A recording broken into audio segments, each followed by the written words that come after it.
Slot is set to win his first Premier League title in his debut season with Liverpool.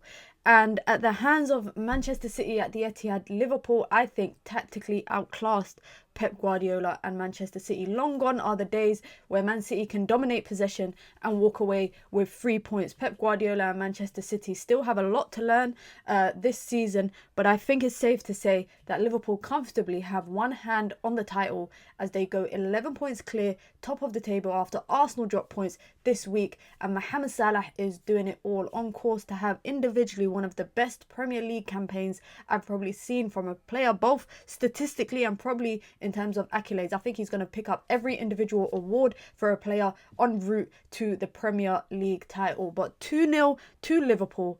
Tactical masterclass, I actually think, from Arne Slot. False nines for Szoboszlai and Curtis Jones, which Manchester City missing Haaland was a big factor. Kevin De Bruyne, I think it's safe to say that he is way past his time, and it was on show today. And for me, the game for Liverpool dominated in the midfield, especially in the first half. The second half, Manchester City were all over them in terms of having the ball, but they could not do anything with it. So we're going to talk about all of that. Be sure to hit the like button, be sure to subscribe, and let me know down below in the comments what you thought of the game. So I'm obviously going to start with, for me, the first tactical tweak from Arne Slot up against Pep Guardiola is the two false nines in Jones and Szoboszlai. Szoboszlai getting a goal and an assist, as well as Mohamed Salah getting a goal and assist. But it just allowed the wide players, in particular Salah, to link up with Szoboszlai quite a lot. And I'm talking about the midfield in particular because we had Marmoush and Foden as well, kind of dropping a lot deeper. Marmoush is not an Erling Haaland-esque type of player. He's not a number 9. He's not a traditional number 9. So he's going to try and get into the pockets, try and make runs in behind, go out wide, etc. Let's actually start with Trent Alexander-Arnold from versus Doku. In the first half, dribbled past 8 times. And this is the issue, I think, with Manchester City, because I think Savinho as well. I think Savinho is a quality player on the ball, always looking to get the ball forward, knows when to kind of go for the dribble, go at a player, go for the pass, try put a ball in. But the issue with Savinho and Doku today in particular is that, especially in like the first 65-ish minutes, they kept crossing the ball in with the anticipation of maybe Erling Haaland, but there was no Erling Haaland in the box. Phil Foden, another game for me where he contributes is nothing for Manchester City in that front space, to a point where he was even dropping deep to the deeper spaces next to Gonzalez, trying to pick up the ball and start the play from there. In that final third, a null factor in terms of a threat, as well as Kevin De Bruyne as well. For me, you know, there's no harm in acknowledging when a player is approaching the end of their peak, and Kevin De Bruyne is one of those players. But just quickly on, I feel like Manchester City missing Erling Haaland today, having Marmoush and Foden in those 2-9 roles, but they're kind of dropping a lot deeper because, like I said, they're not traditional 9s. They ain't your usual number 9. I think in that front line, the two wide players, Doku and Savinho, probably contributed to as much as they could, and the final product was just not there for Manchester City. They couldn't, if they put a delivery in, they couldn't get on the end of it because it's either Phil Foden in the box, it's either Marmoush in the box, and 9 times out of 10 they were alone in the box, and they're not out jumping Konate, who of course is a monster of a defender, and they ain't out jumping and they ain't beating Virgil van Dijk. So I feel like in those kind of instances, Manchester City, despite the fact that they dominated possession, especially in the second half for most of the game, they were kind of wasteful because you get the ball out to your wide player. Doku versus Trent, it's always cash money, I think, for Doku to get past Trent, but then it's that next step that he's lacking, you know, putting a decent ball in, or even if he does put a decent ball in, is not finding anyone, or he's going for the cutback. And 10 times out of 10, not even 9 times out of 10, 10 times out of 10, Liverpool are dealing with that every single time. And I feel like, despite the fact that Liverpool were up 2-0, you know, people could argue whether that goal was offside. I mean, for me, it was clearly offside, the third goal. But I feel like Manchester City, despite the fact that they had a lot of possession, they had nothing.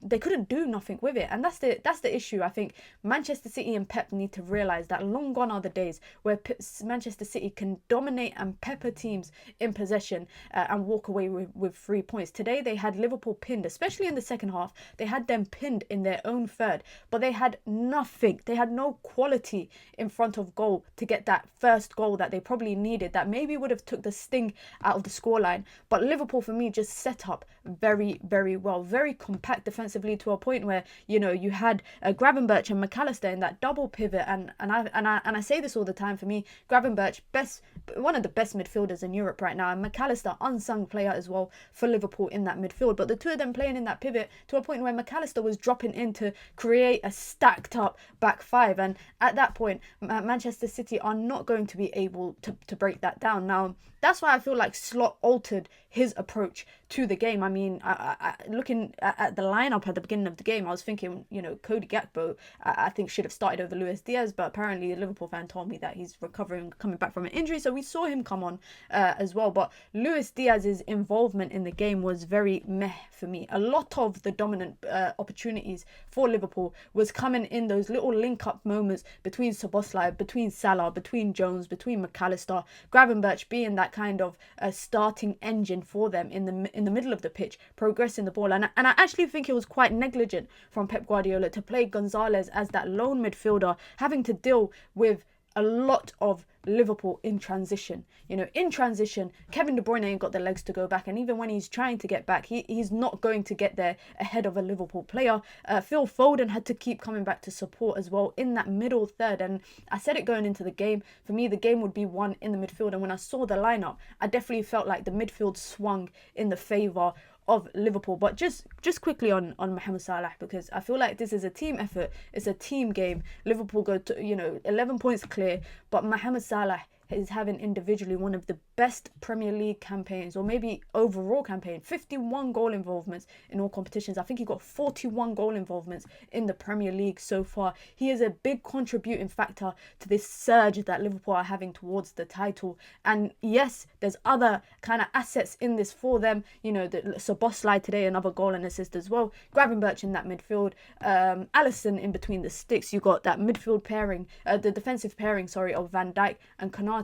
But people need to give Mohamed Salah his flowers. People call him a stat merchant, but when you need a player to take the game by the scruff of the neck like today, especially the magnitude of this game for City, I don't think, outside of, you know, the top four race for City, I don't think the magnitude of this game is as big as Liverpool. Over the last couple of seasons, you know, we've seen Arsenal in the title race come to the Etihad and walk away with a draw and kind of be happy with this. But this is where you differentiate people that are pushing to win a title and people that are just pushing to compete for a title, because Liverpool came today with nothing more than 3 points in their sight, and a player like Mohamed Salah taking the game by the scruff of the neck. I mean, the first goal is just a Bournemouth corner. We saw them do it a couple I think it was last month, they scored a corner like that. A set piece routine, takes a lucky nick off a City player, but again, to be able to pull that set piece out of the bag for them early into the game. And then again, the second goal as well. It's a quality, by the way, finish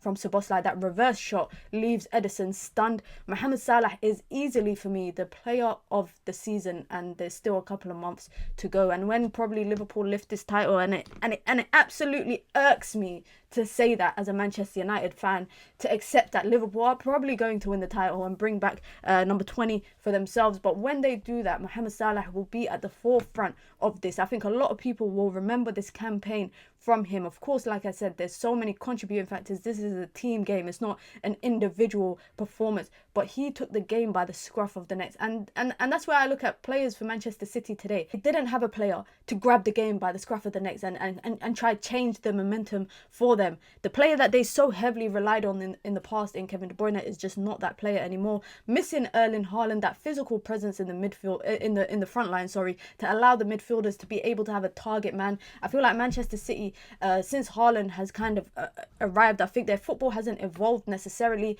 and I think it's kind of gone in the direction of a target man. And when he's not there, especially when Omar Marmoush is a different type of forward, for me, Omar Marmoush is more of a second striker playing behind a 9. Today, when he was playing in that 9 role, you saw him a lot more dropping into the little slots, in the little pockets between the centre back and the fullbacks, because that's where he thrives at. That's where he can get his shots off. He did quite a few of that today, but trying to be that main number 9, or him and Foden kind of swapping around in that 9 role, it didn't work for Manchester City. And that's why I genuinely feel like Arne Slot tactically approached this game a lot better and kind of countered anything that potentially Pep could have had, especially because some people, I think, might feel like Liverpool were stuck in their own half throughout most of the second half.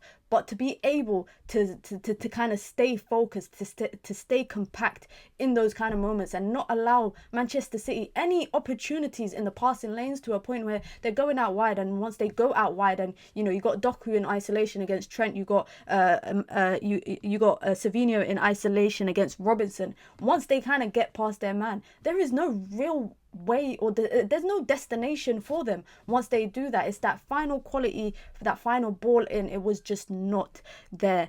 Liverpool are going to win the league. I've accepted it, and I think everyone else, rival fans, we should all start to accept it. It's very unfortunate as a Manchester United fan, like I said, it's very unfortunate, but I have to give flowers where it's due. Szoboszlai, for me, he is an engine for Liverpool. The guy does not tire. Every press is led by him. Every second ball, he's trying to chase it down, especially in that false nine role today.